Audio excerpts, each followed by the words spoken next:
Hello, everyone. I'm Dr. Olena Berezovska, and I have a special guest from Australia, Tammy Casselson from Melbourne area. And I was waiting for this meeting so long, even for real one. But I will tell you the story how actually I failed to meet Tammy in reality. But welcome, Tammy. I'm so happy to see you and have a podcast with you. Thank you so much for having me. It's exciting. I agree. And, I always fascinated that people from different parts of the world, like you in Australia, I'm in Toronto, Canada, so we can actually meet and talk and discuss some interesting topics, right? And this is like technology, like, wow, I really like it. Yes. And I want to tell the story, a short story, how we supposed to meet in Toronto, and we couldn't because I started corresponding with Tammy before, probably 2 months ago, before she was planning to go to Toronto, not to Toronto, to Canada actually, but through Toronto, because International Positive Psychology Association had a conference in Vancouver. It's as a part of Canada, like opposite to Toronto. And Tom is supposed to stay in Toronto for a couple of days, and I was so excited. We got on the phone, we made the plans to meet, and I wanted to take Tommy to Niagara Falls to show this beauty. So I was really happy, but then next morning I hardly could talk. I had some fever and whatever, and Tommy remembers my message because I had a COVID. So all my plans had to be canceled. And then Tammy went to Vancouver, and I feel so sorry that I couldn't go to Vancouver. I couldn't meet Tammy. I had to stay at home for an entire week, but thanks God, I'm okay. I'm back to my routine. And the only part of this that I really miss, it's just like I couldn't see you in reality, knowing what a wonderful person you are. And I know your colleague, Brad Desmond, was talking about you in such a wonderful way that I really wanted to see in reality. But it means we're going to see each other somewhere else, maybe in Australia, Absolutely. maybe in Canada, right? Maybe somewhere else. So this is what happened. It happened. And we still have technology to see each other and talk to each other and continue what we plan to do with you, like the podcast, right? And Absolutely. that's why I'm really happy to have you. So I'm going to introduce Tammy a little bit, but if I miss something, you're going to add, you can add whatever you want. And again, information about Tammy will be in the information about this video. You just need to scroll down and then you'll see this information with provided links. So if you want to contact Tammy or know more, you're welcome to do this.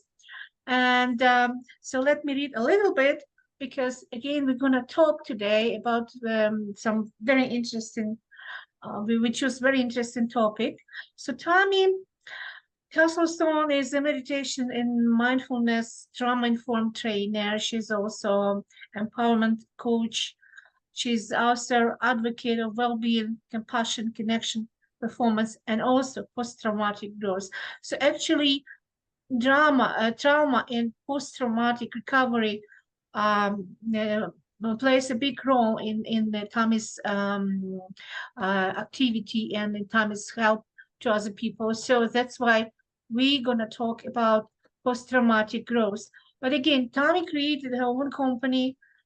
She was involved in business psychology, in well-being psychology, in many directions. So if you want to add something, add. But again, you are like branches in the trees. You actually covers a lot of areas of life, of life of people, I would say, and you are in this area more than for 25 years, as I know, right? Yeah, so, absolutely.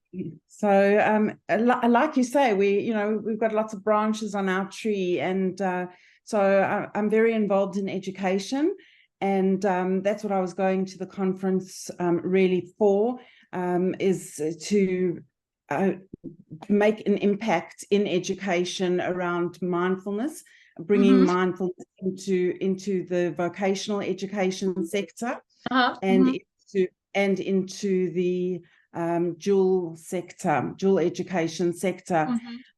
But I'm very involved in helping people to be the best that they can be. And so I do a lot of work in terms of helping people to grow through what they go through. And so, you know, whatever we deal with so much in our lives, don't we? And you know, how can we be the best that we can be, and accepting all that we go through. It's not an easy process, but at the end of the day, how can we be the strongest version of ourselves? And as I notice, you work with so many different people. It doesn't depend on age or profession or social status or whatever. So any person that has some problem can help from you and get like advices and be treated and coaching. So it's wonderful because, you know, usually people, many psychologists, and you have actual education in psychology from University of Johannesburg, right? If I'm not mistaken.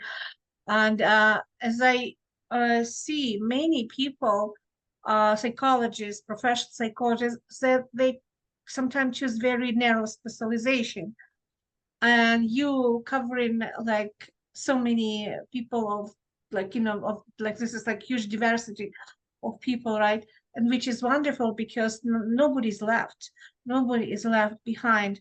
And nobody have no needs to go and look for some kind of specialist that dealing only with this specific problem, right? I think because I work in education, I work with a diverse group of students, and I've always worked with everyone who is in my care. And also I'm very concerned with the well-being of not just my students, but also the educators and the staff that are involved in that system. And I want to make sure that everybody is taken care of. And so, you know, when I talk about mindfulness or the well-being of those people in my circle, I really want to make sure that everybody is looked after, and that, you know, it doesn't help if we're only looking after the students. We need to make sure that the staff and the educators are also looked after. And so it's really important that we're looking after everybody. And you know, if we look after the staff, they're going to look after the students better. If we look after the counselors, they're going to look after the students better, because there's a lot of secondary trauma that takes place as well.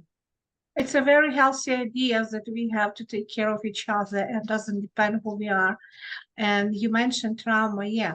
When I look through publication from the past, I see how I've changed the meaning of trauma, psychological trauma, in this publication, because before they were talking mostly about some kind of extreme situation, especially war. And usually we heard about this post-traumatic disorders only in army, like military, right? And hardly in other groups of people. And you would be surprised when I was working on a book on postpartum period, like what's happening to women after delivery, because the majority of books covering the baby, oh, baby here, baby there, like, but what's happening to women when they delivered, right? And I found a lot of information that actually now we can talk about post-traumatic disorder in women because they had bad delivery. Some delivery could be ended in losing the child, or like, you know, or pain, terrible pain, or like the many kind of negative moments could be. Yeah, and that's, I want you to talk a little more about trauma, actually, what we now, what we mean now when we're talking about trauma. I just like want to emphasize that it's not just being in a war, or it's not just go through a catastrophic event, but trauma is something even more that everyone can deal with. Psychological trauma, not only psychological, different traumas, right? Could be related to physical trauma. So I would like you to tell more about this trauma, because you experience in this field very much. Yeah, and I think what you're saying is so important, because all those things that do happen to women and to men. But, those things around childbirth that we really don't acknowledge. And a lot of women who, we talk about, it's this wonderful thing that happens to women and that we experience and you're supposed to be so excited and happy about. But for a lot of women, it's not like that. Yeah. And if we're not acknowledging that pain and the trauma, what happens to those lost women? And one of the most important things about trauma is acknowledging the pain that a person is going through. Yeah. Because we heal as a tribe. We heal through connection. And there's so many different traumas that we can go through. And it's really that pain that we're experiencing. And, it's about just listening to people, acknowledging the pain and the emotions that people are going through. And once we recognize the pain that people are going through, allow them to move through the emotions that they're going through, whatever those emotions are, however they come and go, it's holding them and giving them a safe space to express those emotions. And when we give people that space and acknowledgement, that really allows them to grow and to develop. But when we don't acknowledge the pain, when we don't allow a person the space to experience those emotions, that's when the trauma gets even worse. And I think for so long, we haven't acknowledged some of those traumas that people go through. And, that's where we go into those areas of post-traumatic stress, where we see all those symptoms of nightmares, of being highly triggered. And people just don't understand it. And it's so hard to explain. Being hypervigilant. So hypervigilant is when we react to something that seems quite neutral, but being quite, we see little things just affect us quite traumatically. And having a foggy brain, so not being able to concentrate, not being able to do things that we should be able to do. And it's really important that we just acknowledge a person, let them go through their emotions, and through that, we learn how to live well. We learn how to grow, how to connect better with the people around us, how to have greater appreciation for life. And there's so much that we can move forward. And I think there's less speak about post-traumatic growth because of that. Because we don't acknowledge the pain, we can't acknowledge the growth. Yes, and what is interesting, like when you look through official medicine textbooks and any approach of doctors or patients, right? So usually physical pain or physical disease, it's like, it's a disease. And actually, if you look at the root of the word disease, it means it's not easy, right? So it's not easy, not physically, but it's not easy psychologically. And unfortunately, doctor, like where when they study medicine, the psychological part usually not in the textbooks, not anywhere. And when you look through the data, we're talking more about psychological pain as well, because, this is like you say, trauma, it's stress, like you said, yes. And it's not just stress physical when we feel something bad, discomfort, pain, right? Even if we go through some operation, even if we go through bad delivery, or even a regular delivery, but again, or some, let's say, oncological problem, it's a stress. And it's not just about pain physical, but what actually doctors see, like, okay, it's patient. Let's prescribe some painkiller, some medication, from easy one to very heavy that actually damage your brain, like opioids and other, like, what I mean, like very heavy, that your kind of mental condition is a little bit blurred because you don't understand. You feel relief in pain physical, but still you kind of somewhere. And what is interesting, only now I see like doctors, not all, just small amount of doctors, to be honest, so talking that disease is not just pain, physical pain. It's not just physical trauma. It's also psychological trauma. And it's not necessarily psychosomatic reaction, like you go, oh yeah, it's so No, but psychosomatic means psychology is involved of a psychological mental condition. And I realized when I went through some serious problems with my health, believe me, when I'm sick, I want to be a patient, not a doctor that try to kind of make diagnoses because I know medicine, whatever. I want to feel myself like, like a human being that needs help, right? And needs treatment and needs support, psychological support. And that's why when we're talking that anything we experience could be a traumatic event in our life and cause not only physical pain, but like, psychological pain. And here, unfortunately, we usually apart from psychologists, like, because we're dealing with it, solving the problem on a physical level. But, Yeah. and I was very interested in, I had a conversation with one psychologist from University of Pennsylvania, and she said that her group of girls, young girls, was interested in a subject of dealing with grandparents who start suffering from Alzheimer's disease, how to react, because they usually going through a lot of kind of like delusions and this cognitive problems, etc. And it's interesting that young generations hardly understand that whatever older generation experience, it also could be a trauma, how to deal with this kind of grumpy grandfather or whatever. But it's not because the person is bad, but going through pain, going through depression, going through other problem of aging. Of course, we start having psychological complexes. We start having the psychological problems. And that's why I like that you brought this like trauma and trauma growth. So when we go into trauma, the trauma event itself could be chronic, could last like, weeks and months, or even years, right? But then we have, like you said, post-traumatic reaction, post-traumatic stress. And sometimes it's even bigger than trauma itself, because let's say if the trauma is physical, we go through operation, but then we're dealing with loss of mobility or lack of support or something else, right? And then we remember this pain, we're still going through the pain. Then we have this post-traumatic stress, right? That could lead to post-traumatic disorder. And that's why I think very important when we explain that trauma is partially behind, but the reaction, we have to deal with the reaction, right? And this is what you're doing, like you said, post-traumatic growth. And I would like you to explain more about this growth, because how can we grow when we experience trauma? Yeah, but it's important.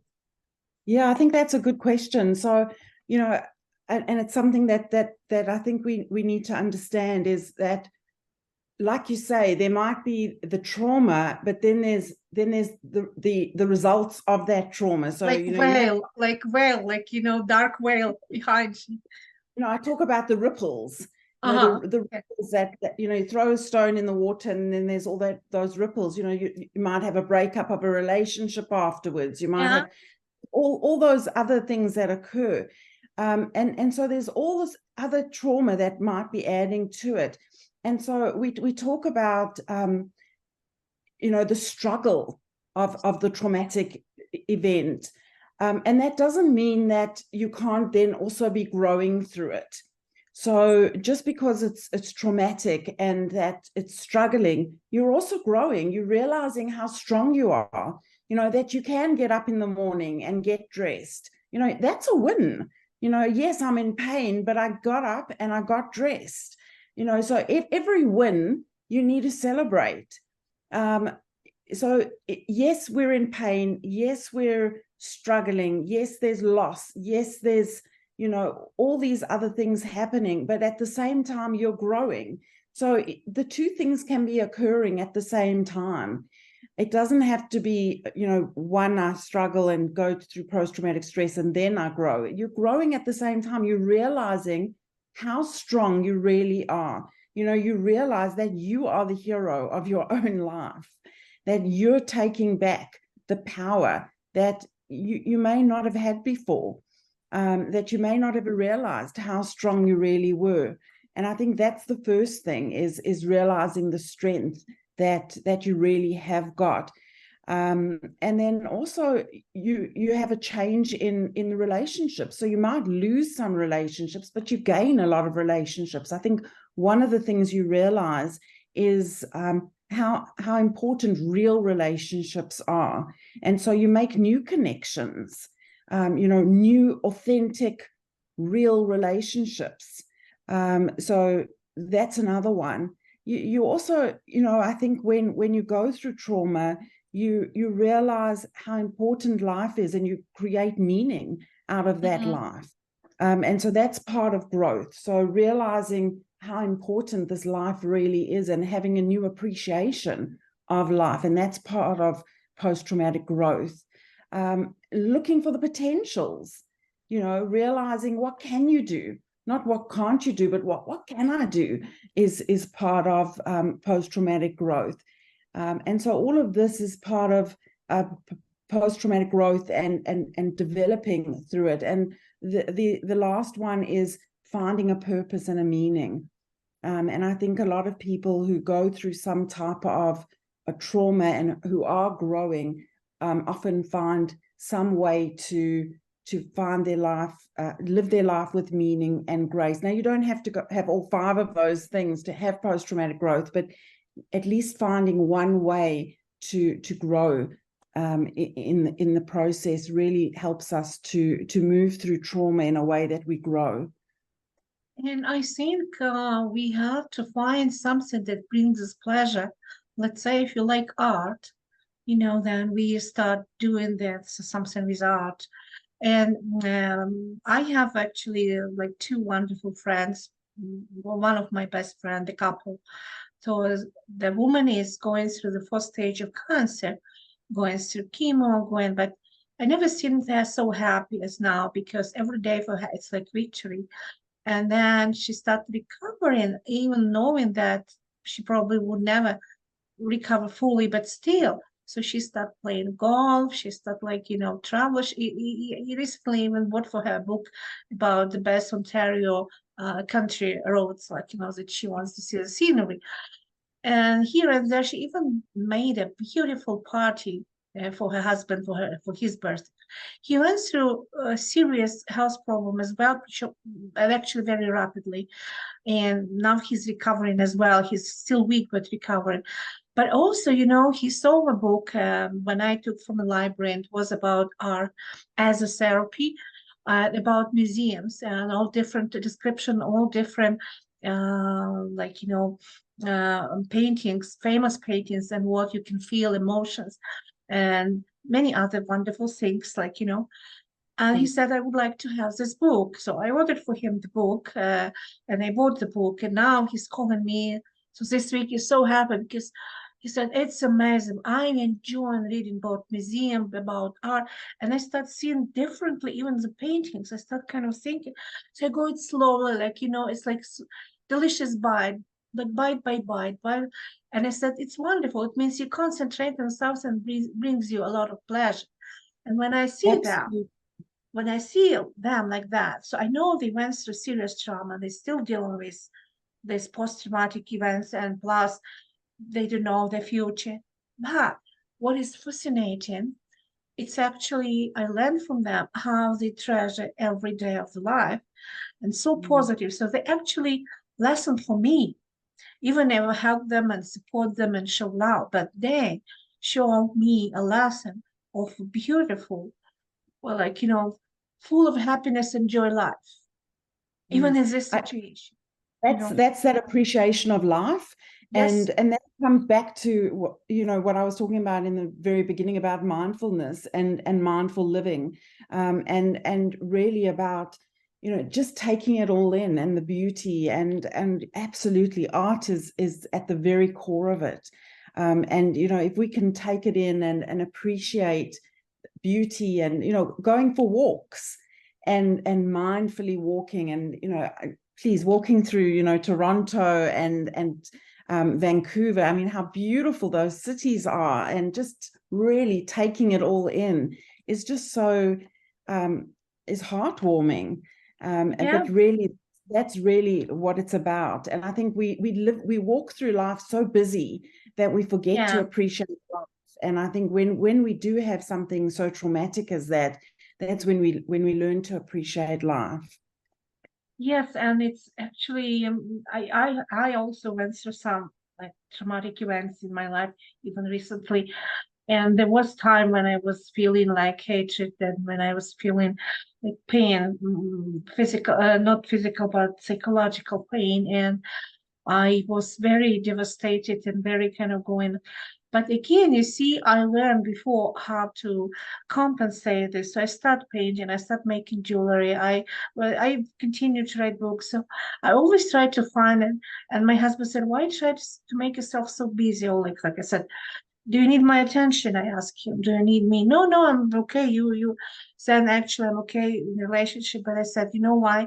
Because when I start thinking negatively and back to my negative feelings I had recently, and this pain, the pain will never go away. It will stop there. But I need actually to compensate and actually get more joy, more happiness, and treasure my life because it's my life. Nobody cares about my life.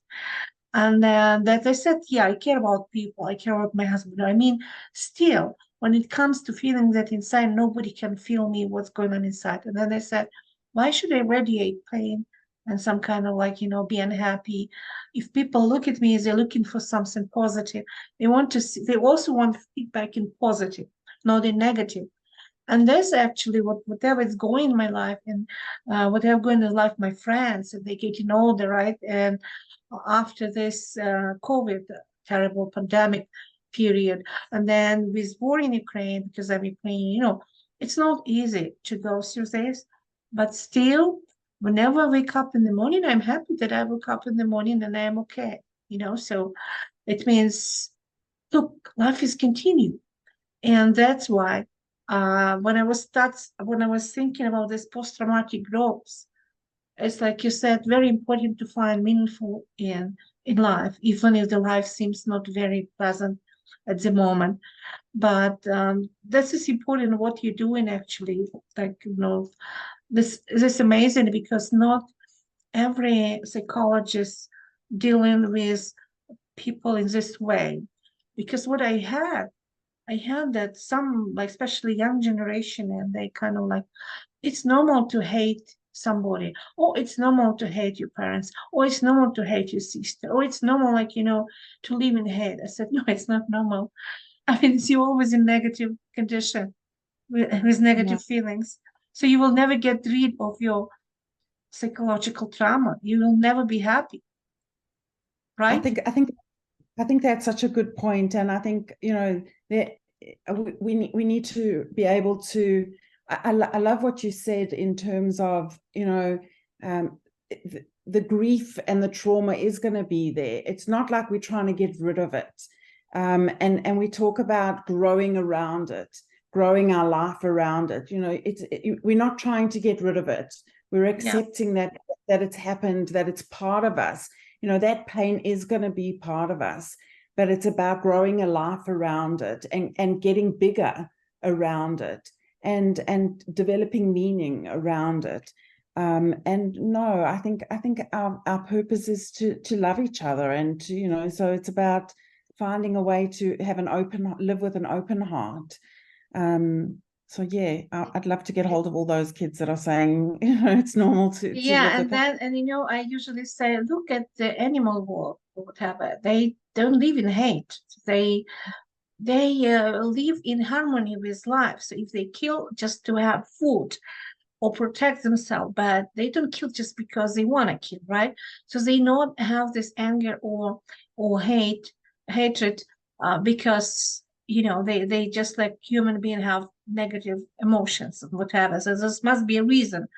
But in most cases, if you look like how our cats or dogs behave, so they're happy, they lie down, enjoying the life, like they want you to be pet, and they want to pet them, right?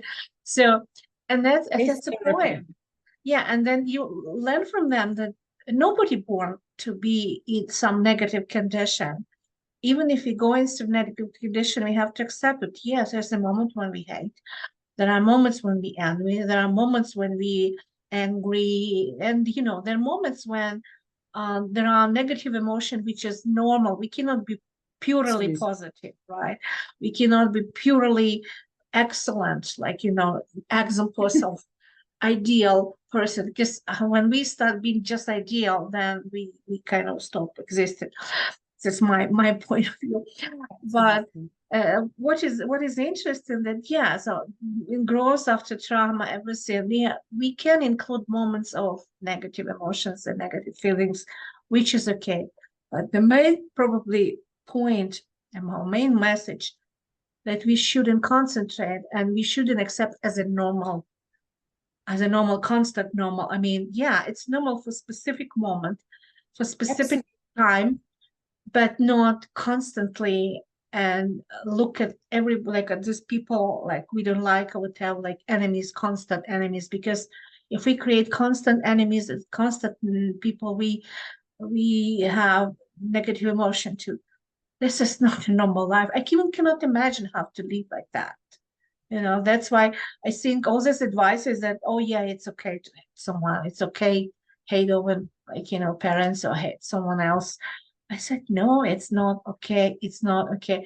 You can have period of this negative emotion, but then you have to get out from this, because I usually say when a person is happy, when a person is in love to people, not necessarily to somebody else, like, but general, there is no space for negative emotion. Like they would be suppressed by your positivity, right? By your desire to be happy and smile. And I think that's the most important that people should understand. Yes, yeah, I agree with you. I mean, it's normal to have negative emotions. I don't even like talking about the word negative emotions. I think all emotions are acceptable. Yeah, it's wrong. Actually, you're right. We shouldn't talk about negative, positive, because honestly speaking, sometimes negative emotion plays positive role. Yeah. I think we have to accept whatever we're feeling, and I think we have to allow ourselves to feel the emotions we feel, let them come and then let them go. I think as soon as we don't, deal with the emotions we're feeling, that's when they often become, pain and things like that. So I think we need to deal with different emotions as they arise. But as you say, I think when we focus on all those, emotions that are, I think we really need to deal with, if we're feeling anger, it's really analyzing what's going on here. And it's about, how we express it as well. And, if we're getting caught up in a cycle of anger and, really being stuck in that anger, is there a way that we can move past it? So if we feel that emotion and then be able to release it, that's the easiest way to move forward. But if we're just stuck in it, then that's when it becomes really unhealthy for us. Yeah, and we need to get help, and actually help, not in accepting that this is normal, that stop being normal because you cannot cope. And I usually say to people who can't get angry or whatever, I said, let's be honest. If you look at yourself, don't look at other people, yourself, and tell me honestly, when do you feel comfort? When you're angry, or when you're just like, calm and watching TV or playing or reading or doing something? And you definitely would agree that you feel more comfortable when you're not angry. And even if you're angry because it's become pathological, like whatever, right? But still, I would say many people agree that they're not happy and they don't feel comfort when they're angry, or when they hate someone, or when they scream and yell at someone, because this is not the comfort. This is actually some extreme situation, and it could be a disease as well, but I mean a condition that has to be treated. But that's my point, that if you cannot get into normal comfort condition and be really, really comfortable, like, and also, we have a dog. This is a sad dog, not our dog, but I mean neighbors like dog.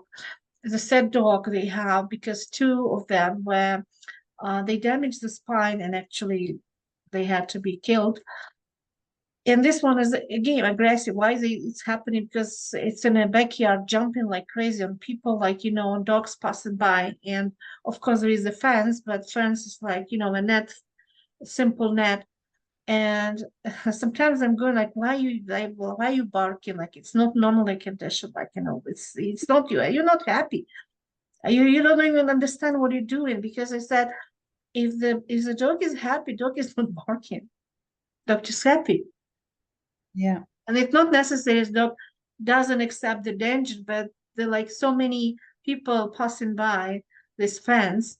And why you have to be so angry at everybody? It means something wrong with your, like I said, owners, because they treat you in a very bad way and they allow you to be so unhappy.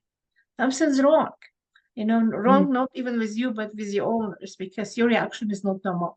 And this is what actually has to be accepted, that if you're not happy, if you're not comfortable, it's something wrong. You're going through trauma, probably trauma in the environment, or maybe you don't like food, or maybe you have a bad relationship, or maybe you're abused.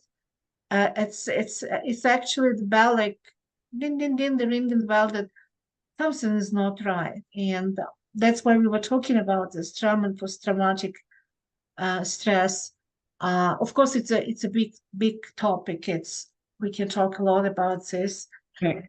and maybe we will talk. Maybe we'll have more conversation, maybe some practical advices. But anyway, our conversation is coming to the end step by step, because it's some limited time, mostly for our viewers, because I don't want them to be tired and then fall asleep because they're watching too long. But anyway, usually in the end, I ask my guests to say some kind of like, give some tips that they will keep it and remember that, and maybe you can give us some tips. And then, as I said, we can continue this conversation in a little bit different direction, but talk about traumatic events and our reaction on them in other podcasts. Yeah. It's been an absolute pleasure. What can I say? I think that one of my favorite quotes is by Frankl, and Viktor Frankl, and he says, "In spite of everything, say yes to life." And I think life can be tough, but it's about just making the most out of things, and even if you can do just one little thing each day, just it's like I say, sometimes it's just about getting dressed in the morning, and if you can't, then sometimes you just have to give yourself a break and rest that day. But each day, just realizing that you can do it, and that you have got the strength. And sometimes it's about making a connection with someone, and each of us have the potential to do better and be ourselves, and we can do something and reach out. Sometimes we don't realize that there's so many people around who are out there and that can help us, and that are really wanting to make sure that we can be the best we can be. Thank you very much. And by the way, thank you very much for your support during my COVID. And you were sending me these wonderful messages to support me, because I felt guilty in some way that we had to change, screwed up all these plans. And this was such an opportunity to see each other. But again, it happens. And that's why I really appreciate that you are here tonight, or actually it's the morning today. And we are in yours yesterday. Yeah, it's an absolute pleasure. And yeah, I would have loved to have met you, face to face. And who knows, maybe you'll come visit me in Australia. Well, we should plan, we should dream, we should have this desires to meet. And then again, thank you very much for this wonderful conversation and podcast. So bye-bye. Bye.